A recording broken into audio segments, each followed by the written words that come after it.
Isn't this a fabulous morning? Everybody put on their warm clothes this morning? Wow, you know, that's a great change, isn't it? To know that we can have different seasons come in and out of our lives, you know? It's wonderful. And we put some warm clothes to change how we feel. Wow. That's wonderful. I think it is. I have a question for you before we start. Because we're talking about the spiritual path. And it's simply this. What would your life be like now if you knew without a doubt that you've been on your spiritual path since your time of birth? Think about that for a moment. It's not just take it aside and say, well, yeah, I kind of know that, but what would you experience right now if you knew without a doubt everything that you've been through since your time of birth has been your spiritual path? That's an interesting thing to contemplate, isn't it? Wow. Because we know that we make certain choices in life. And from birth, we've been on a spiritual journey. Because we're all spiritual beings having this spiritual experience, right? Right, okay. So, what we're here doing is our spiritual path. The thing that I'm recommending we begin to look at is the simple thing that to become more consciously aware of what's happening right before our very eyes. Right within our own beingness. Right where we are. And to realize for just a moment that it's not an accident. It's been a journey, yes. But it's been our path to help us see and to grow and to reveal who we are. The greatness that we have inside our soul is being revealed by the path that we've chosen to this point. Now that we've gotten to this point, there's some new things that come up. What do you think that might be? It's called awareness. And free choice and free will. That now that we're aware that we are on this path, and it's been the right one all along, that we can now choose some new experiences. Yes, our path may wind up the mountain in different ways, and everybody's on a different crooked road, so to speak.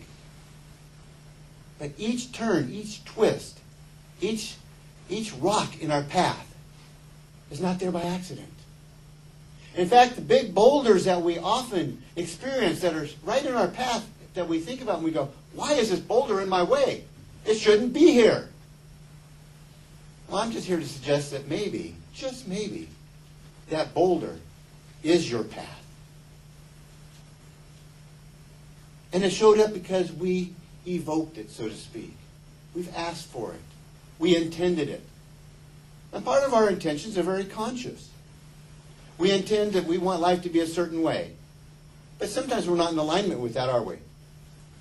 Anybody ever said, hey, I want it to be this way, and then every action is going over here somewhere? And every way of participating is kind of somewhere in the middle, maybe?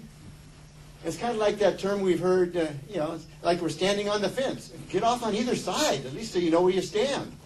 Instead of wobbling, going like this. But the path is perfect for us. And one of the reasons I say that, because if we can acknowledge within ourselves that the path we've been on all these years has a perfection in it and is perfect to get us to this point, this moment in this building, hearing my words and also me experiencing you, then we can say, okay, now that I've acknowledged that, I don't have to change anything about it. My area of focus could be this present moment. And what would I like to experience from here on out? If I want to add more purpose to my path, then I have to be more consciously aware of what I'm doing, and what I'm choosing. I think our spiritual path, more than anything, as we mature in our path, I would say, is to become more consciously aware that we are in the power all the time. And if we want to take the control of our path and our experiences, the best things to do is just start to pay attention. What are my old patterns? Are they serving me now to where I say I want to go? In my actions that I take this moment, is it moving me closer to what I really want or further away? See, if we know where we want to go, or certain things that we want in our lives, or certain expressions or experiences we want, it's kind of easy to start taking the moment and say, well, if I make this choice, is it going to move me closer to what I really, really want? Or is it going to move me further away? Or is it just going to be kind of leave me sitting right where I am? It's not about right or wrong, but it's about noticing. Say, for example, say I wanted to have more joy in my life, or I wanted to have more joyful expression. But then what I find myself doing is closing down over here and hiding in the corner. Would that be moving me closer to joy? No, probably not. So I can say, okay, if I really want joy, what do I need to do for myself? Well, I need to move closer to those kinds of things that bring the expression, that bring the life force, that bring the joy. And I can look around at other people on their path, and I can tell if somebody's on a joyful path. And say, well, they're smiling and laughing a lot, and they seem to be really expressing authentically. Well, let me try that on for myself. Would that move me closer to that joy, or would that move me further away? We're all slightly different. But you get the gist of what I'm talking about. We're on our path anyway. We've already acknowledged that. But what we have now is the power of choice, power of intention, this power of spirit to move through us to have this great expression that we genuinely are, but in a way that now serves what we now want. As these mature spiritual beings moving through our path. And when I say mature, it's nothing about our age. It has to do with where we are in resonance with our own life, to where we can now be at peace with where we are and say, now I can make a choice consciously. But what does that entail? We've all heard different terms throughout history. Well, some people call it awakening. Some people call it enlightenment. Some people call it being aware. Some people call it being mindful. They're all very similar things if we start to look at it. What if we were to take on some of that stuff? That would mean we would have to be more consciously aware of what we're experiencing and what we're doing. Wow, what a great thing. Now, it's easy for us to notice that in other people, though, isn't it? Well, they're not even aware of what they're doing. What is that? You know, it's like they're just kind of going through life, and it's like, come on, they're complaining about everything. What did I just do? I just complained about them not being aware of what they're doing. Am I aware of what I'm doing? See, I think we're in a time of evolution, conscious evolution, where we now get to participate more consciously than ever before on our spiritual journey. And that is where we are with our spiritual path. This place of conscious evolution, where we can begin to look at every thought, every action, every deed, every feeling, every acknowledgement we have in the world from a place of our heart and our soul. See, we've not always been able to do that.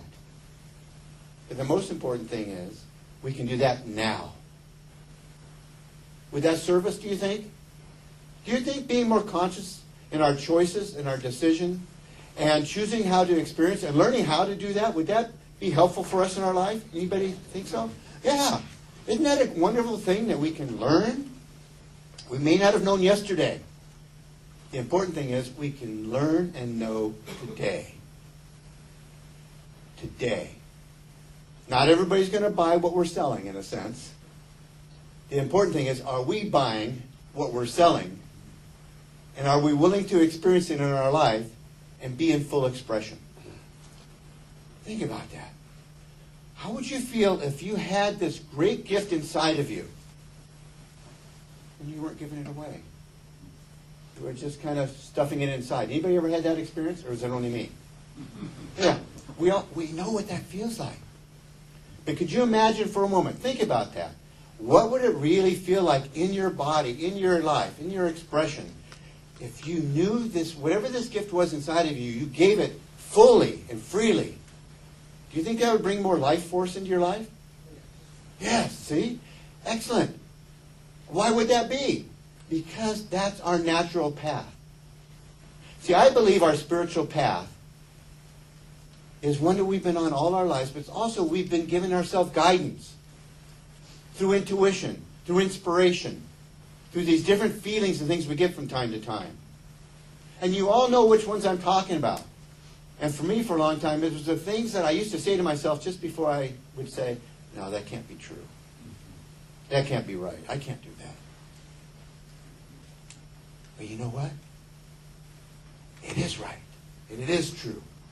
We start listening to those little inspirations, that little intuition from our own self-guidance, our universe, wherever it comes from, it still comes through us. If we pay attention, because that guidance of our natural path will always bring feelings that lift us, will raise our vibration, will raise our energy. We will feel better. If we follow where we feel better, we will be guided. Think about that for a moment. How many times have we talked ourselves out of feeling better? Yeah. And why? So we didn't have to deal with life or what we think might be wrong or what we might think might bring pain. What if we were to start thinking about what might bring joy or what might bring harmony or what might bring our life force or what might bring our path to open up to something that I've been wanting all my life? But you know what? If that opens up, you know what the most scariest thing about that is? If we want to be scared. It's simply this, that we will have more opportunity for more choices than we've ever had before in our lives. And if we're not used to choosing, that's kind of an overwhelming thing at times, isn't it? Think about that. If all of a sudden you realize that all these things we've been doing have got us to this moment, then all of a sudden we have multitudes of opportunity that will lift us and guide us on a path that we can choose. Wow, that's a lot to choose from. Have you ever gone into a grocery store maybe to buy one thing? And then you've got there and there are like 50 different versions of it? What do? Think about it. We go, oh my gosh, which one do I want? I just came in for carrots, but there's 50 different kinds of carrots. Oh my gosh, there's the organic, there's this, there's the small ones, the baby ones, the large ones, you know. You see, that's when we get to learn about ourselves.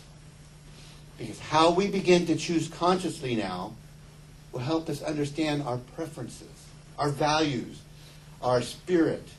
Those little things is our daily life practice for our spiritual path. Because how we choose things, not just the things we choose, but how we choose them, helps determine the quality of our journey. Think about that for a moment. If we go in frustration because there's so many choices, even though the last week I'm just saying that I wish I had choice in what I was doing, and all of a sudden I got a lot of choices. I got what I asked for, but oh my gosh, now I got too many. But what if I was to say, well, I got lots of choices. Well, which one do I really like? We might get to know ourselves. Yeah, it's an amazing thing when we get to know ourselves. Think about that for a moment. And how do we really know ourselves? Through the choices that we make and how we feel when we make those choices. There's nothing wrong with any choice, but we all know it has a different experience with it, different expression. Imagine for a moment, we're all on this spiritual journey and we're going to this mountaintop. Okay? And we're all starting from a different place on the bottom of the mountain. Some are twists and turns, and some of them are a straight, climb to the top. But we're all seeing a different version of the same mountain. It's all a different point of view. Some of us will complain up the mountain. Some of us will be invigorated by the climb up the mountain. Some of us won't even go at all. We think it's too long of a journey. And they're all purposeful and helpful. But think about that. Our attitude about our journey will set the tone and the quality of our experience. We're all on our own path, but we have choices of how we live the path and how we express it. But to be consciously aware of the path we're on and to participate in the creative faculty of it, of expression and experience, that's where our spiritual power lies. We're going to make this climb up the mountain anyway, so to speak. Whether we have joy going up it, or we have, anger or frustration, determines the quality. See, life itself is just life. It's where we express and learn and experience. But the real quality of the journey is in the depth of each experience. How deep are we willing to go within ourselves? It only takes a moment, but within ourselves to recognize our connection, our participation, our relationship to each and everything we do. Ooh. That's a big thought, isn't it? What is our connection and our relationship to each and everything we do and say and think and feel? Contemplate that just for a moment. How we relate to that helps determine that quality. It's amazing. It's like we'll have a thought about something, well, it's a really amazing thought, and all of a sudden we go, well, I shouldn't have thought about that. I can never do that. Why not? Well, I've never tried that before. I don't think I can do it. Why not? What would happen if we actually answered that question? Why not? Well, most of us, if you're like me for a long time, we'd be saying things like, well, because I'm no good, or I just can't figure it out, or blah, blah, blah, blah, blah, as we do. But what would happen if we started thinking and talking to ourselves, saying, what if I could do it? What if I will do it? What if I actually express that? What then could I feel within my being that's alive and well? See, we get to choose our path. That's why I believe now we're in a conscious time of being consciously aware of what we're doing. The past is the past. We've all heard that. And we can't live the past. But you know what? We keep trying, don't we? We keep trying to relive the past. But I will say this. Our relationship to our past is determined by how we choose to relate and experience with it. Think about that. Think about it. Our past is just a past, but we can now have it be a learning experience, or we can have it be a detrimental experience of something I can't move on because it's holding me back. Or we can say, wow, it brought me to this moment. Now I have new eyes to see my new world, and I can make new choices. Interesting. But we're on our path. Our spiritual path is a journey of quality and depth of spirit. And the spiritual journey is not for the faint of heart. It's for the full of heart. Because it takes the full heart to embrace life's opportunities with the vision and the embrace of saying, yes, I will. That takes a full heart. You can't do it with an empty heart. It takes a full heart. So as you continue on your path and your journey from this moment forward, contemplate that. Am I putting my heart into my path, into my choices? Am I willing to become my expression of my own greatness? To let the Spirit move through my soul into my world, to be authentic and real. That's our path. That's where we want to go. To be our authentic expression the best we can. Not for anybody else, but for ourselves. Because the magic is, because it is for ourselves, and we do it authentically, we help change the rest of the world around us. Because we're all one, we're interconnected. But we have to start with right where we are. And choose our path, choose our joy, choose our peace, choose our love. Find a way to express it, give it away. That's our spiritual journey. That's our path that we choose. Thank you so much.